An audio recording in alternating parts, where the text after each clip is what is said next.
Carl, you are a Magic player, but have you ever played Yu-Gi-Oh? One time, but it was against Joshua Schmidt. Well, I would like you to tell me what you think of this Yu-Gi-Oh card. It's Destiny Hero Disc Commander. It's terrible, it's not a Magic card. No, I'll take that back. So Carl, today I have 5 Yu-Gi-Oh cards for you. They are all old school Yu-Gi-Oh cards, released somewhere between 2005 and 2010. And I want you to tell me if you think they are staple cards that were played in every deck when they came out until they were probably eventually banned, they were so good, or if they're a stinker and I'm trying to trick you. Perfect, because 2015 is about the time where I learned about algebra, and I heard there's cards called XYZ in here. Yeah, this is before XYZ, thankfully. So you'll I'm be doomed. Yeah, algebra will not help you here. It's Destiny Hero Disc Commander. It's a warrior effect. When this card is special summoned from the graveyard, draw 2 cards? Yeah, draw 2 cards. There's a card called Pot of Greed in Yu-Gi-Oh! There is. Correct? Yes. And it is a very good card. So, let me know. If I play a card that brings this back from the graveyard, do I draw 2 cards? Yes, that is what the card says. It can't get simpler than that. This is easy. I already have an answer. I've been told by many people, including you, when you had longer hair, that in Yu-Gi-Oh! Your graveyard is your second hand because it's that trivial to bring back cards from the graveyard. So this, my friend, is a stone cold staple. A stone cold staple. In 2015. 2015. No, not 2015, 2010. Oh, yeah. 2005. This was the best card in the game. Yeah. It was banned. Destiny Hero Disc Commander is a Yu-Gi-Oh card that says draw 2 cards on it. That is true. Thank you. I can read. You are absolutely right. This card was a complete staple when it came out. There were so many good cards that just brought stuff back from the graveyard. You could do this over and over again, draw 2 cards, tribute it off for like a big Monarch summon, bring it back again. You could use cards that stay on the field in your spell and trap zone to revive it and then bounce those cards back to your hand so then you could replay them to then resummon him from the graveyard. Very quickly was limited to 1 copy. Shortly after that was banned for 10 years, I want to say. Tell me, is this card garbage today? Well, that's a very interesting question, Carl. Because after being banned for 10 years, they actually gave this card an errata. Give the new Disc Commander a read and tell me what you think of that. So this is the same card but errated? They changed the card text after 10 years so they could bring it off of the ban list. Destiny Hero Disc Commander, same amount of discs, cannot be special summoned from the graveyard the turn. So you can't put it in the graveyard and bring it back. You have to wait 1 turn. And I heard in Yu-Gi-Oh! 1 turn is enough to die. At this point, yes. If this card is special summoned from the graveyard, you draw 2 cards, still good. You can only use this effect of Destiny Hero Disc Commander once per duel? Once per duel. They made it so you can't revive it the turn it goes, and you can only use it once in an entire duel. That's right. We have I'm sorry I threw your card, but I assume it's not very good. The errata Disc Commander, everyone hates. The old school Disc Commander, everyone remembers and loves. So you're 1 for 1. Let's take a look at our second Yu-Gi-Oh card of the day. Gorz the Emissary of Darkness is a dark monster, but it has 7 Dragon Balls on it. Yes, which means you would have to tribute 2 monsters to summon it, unless it can summon itself with its effect. Wow. It has 2,700 attack, which is a lot of attack. It also has 2,500 defense, which is, I would say, less defense than 2,700, but still seems like pretty good. I've seen the other one, it's 300. When you take damage from a card in your opponent's possession, you can special summon this card from your hand. Haha, I'm getting it now. You must control no cards to activate and to resolve this effect. Interesting. If summoned this way, activate the appropriate effect based on the type of damage. If I'm dealt battle damage, I special summon 1 Emissary of Darkness token. It's fairy type light level 7 attack. No, wait, 7 attack? Level 7 question mark attack, question mark defense is I see. how it works. You'll have to explain that to me. 1 second, I'll just finish reading the card. Its attack and defense are each equal to the amount of battle damage you took. No longer have to answer. You Reading answered the your card own explains question. the card. Yep. Effect damage. Inflict damage to your opponent equal to the amount of damage you took.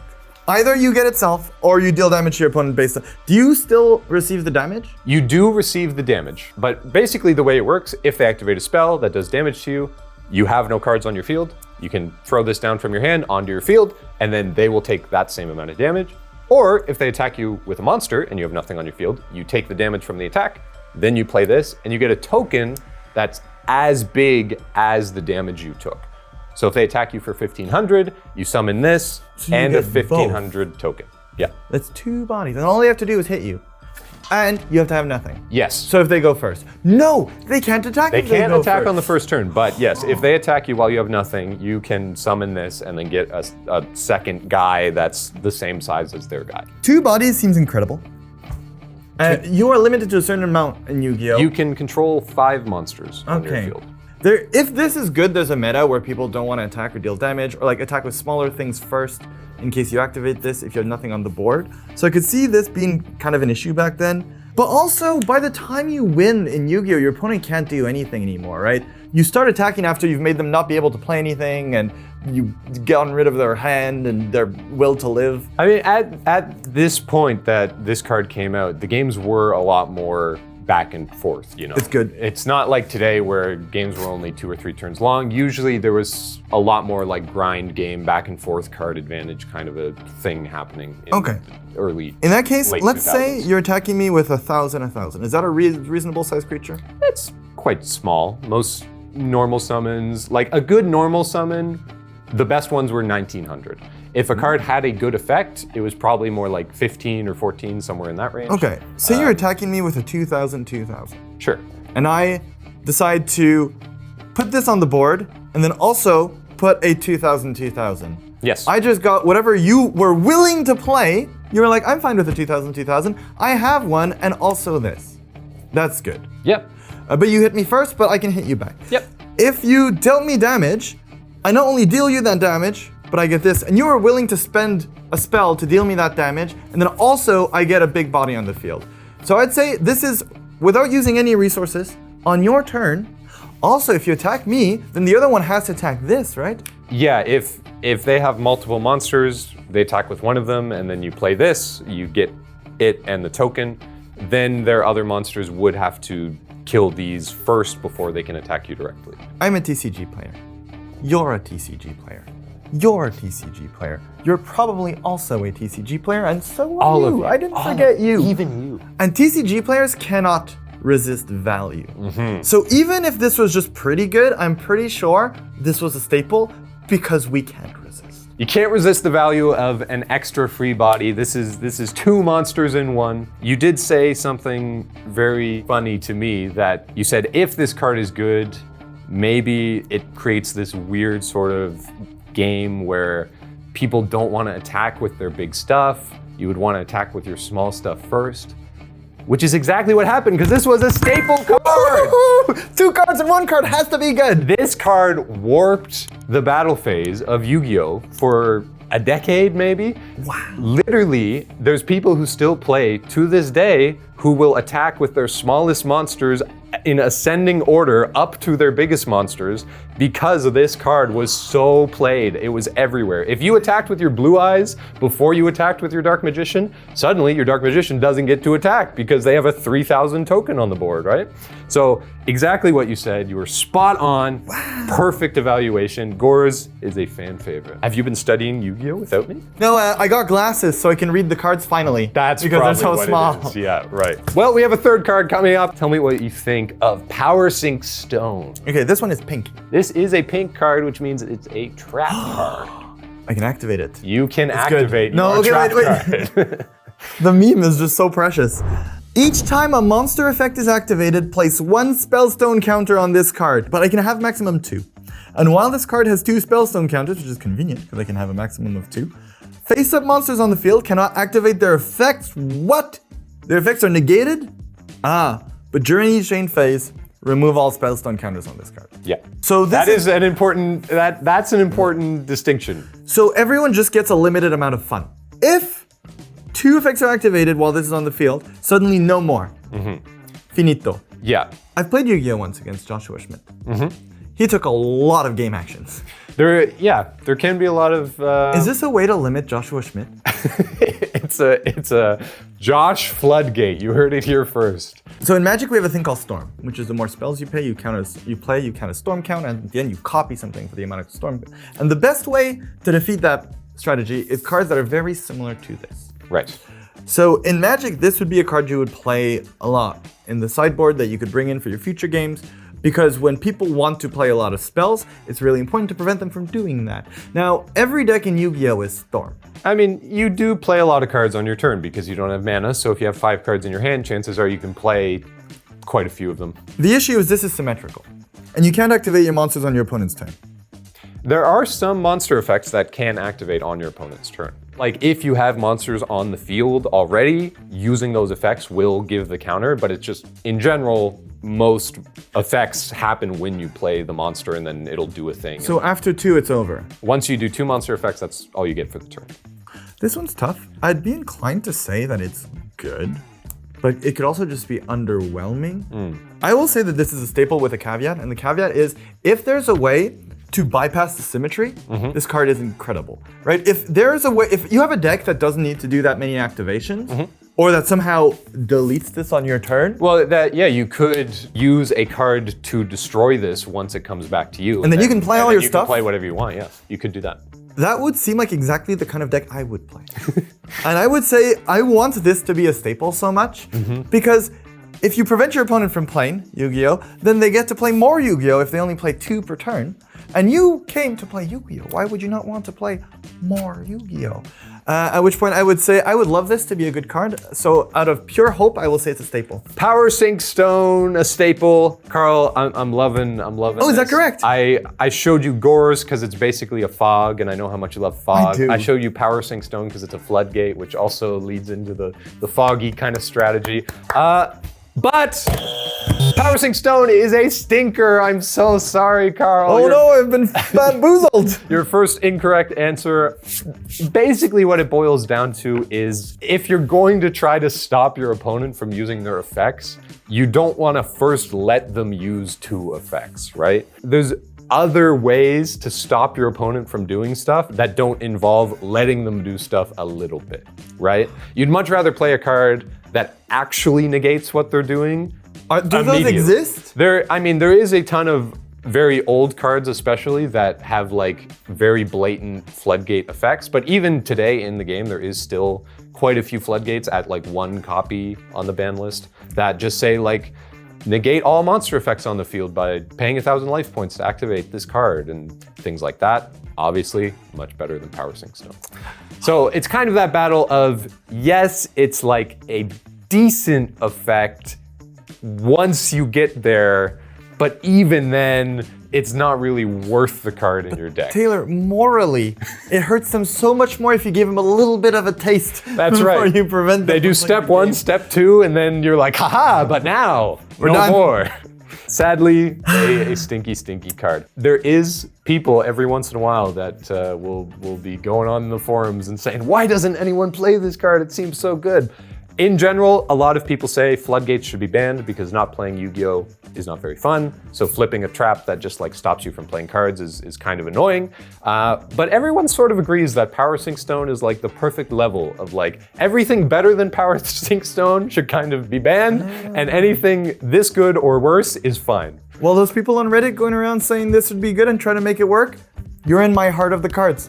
I believe in this. This one day will be broken. A card will make this good. Hey, you never know. Could happen. But for now, it's a stinker. And we'll go on to card number 4. Give you another chance at redemption. It's another trap card. Ah, lovely. This is Vanity's Call. This one doesn't have a lot of text. No, it's actually a very simple card. I mean, I may have to... Those are the toughest ones. Those are the toughest ones. I may have to explain some gameplay mechanics to you, but... Is the art spaghetti? It's supposed to be like cursed... Spaghetti? Like, it's cursed spaghetti, exactly. It is cursed spaghetti. Activate only as chain link 4 or higher. I have some questions in a moment. Pay half your life points, then it has to be good. Negate the activation and effects of all other cards in the same chain. Oh, and destroy them. So if someone starts a chain, which is like the stack in Magic. It is the stack in Magic. It works slightly different in Yu-Gi-Oh! Because I know in Magic you can kind of like add a couple cards and then work down and then activate something new. In Yu-Gi-Oh! It's I do a thing, maybe you want to do a thing, maybe I want to do another thing. Once we both agree we have no more things to do, it will just fully resolve start to finish. Okay. Unless you put this on it at the end and pay half your life points. Exactly. And there's a chain link 4 or more.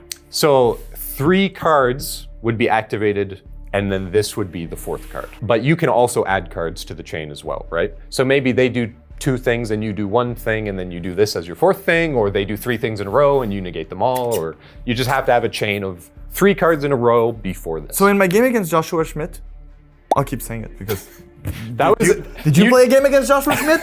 You did very well in that game. Thank you, I had a lot of help. Yeah. And I would take a lot of game actions in my turn, so much so that I felt him aging a little bit by the time I'd pass the turn to him, but they wouldn't be in a chain a lot of the time. I'd just kind of take a game action, get something from my deck, put it into play, get something from my graveyard. So it felt, at least, that in that game, it was harder to build a chain of 4. Now tell me, was that a common game?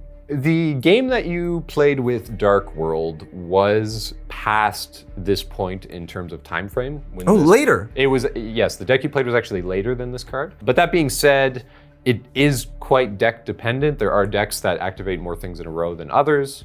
Further question.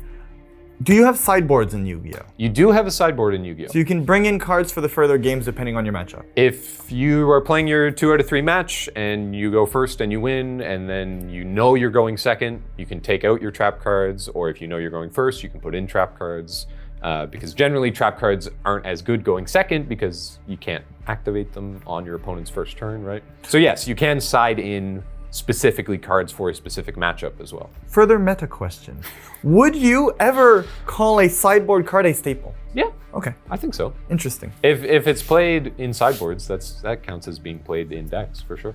Half your life total I feel like is not that relevant if you lose the game anyways, but I do feel like this is a little bit too situational. You are right, this has very little text, so it's gonna be a little bit tougher, but I'm gonna go ahead and say that I will disagree with you on this being a staple or a stinker, because I will say that this is a stinker because it's very situational, and you're gonna say, no, it's a staple because if you're going first in a game and you already know what they're playing, you bring this in and sometimes you're gonna get them, and I'm gonna tell you, no, this is a stinker, no regretty, curse spaghetti. No regretty, curse spaghetti, stinky card. This is a stinker. You're 100% correct. No regretty, curse spaghetti. I thought, a Magic player, you guys love your counter spells. This is like 3 counter spells in 1 card, That's only crazy. if your opponent plays 3 spells. And that is kind of the issue. Building a chain link of 3 cards in a row, it's very situational. You also have to pay half your life. Probably if you wanted to use this, you would have to also add a card to the chain yourself to get to the 3 cards. And then you're countering your own card. And then you're countering your own card. So yes, sadly, as cool as it is to have the dream scenario and be like, I'm gonna negate 3 of their effects in a row, it's just not applicable. Someone got someone with this once and they're still talking about it. I fully believe that. I will see that in the comments of this video for sure. You let us know. And the final card is another pretty simple card. It's Gold Sarcophagus. This has 2 lines of text. Yes, it's very straightforward. But the implications. Gold Sarcophagus is a spell card. Banish 1 card from your... Okay. Yeah. Any of it? Face Banish up. a card. Banish any card. But you choose which one. During your second standby phase, after this card's activation, add that card to the hand. My inclination is this is a staple. Just because you're it's so showing me simple. a card with 2 lines of text, and I've seen this Gold Sarcophagus before. The Millennium Eye iconography is on a lot of cards, I will say. Are they all staples? Not all of them. Darn it. Yeah, good try. You almost got me. Almost tricked me. How old is this card? It's quite old. It's the same range, like 2007, I want to say. Looks like it's about 3,000 years old. From a tomb somewhere. Yeah, the Egyptian tomb. You have 1 standby phase, you have battle, and then you have another standby phase. No. Standby phase is basically your upkeep.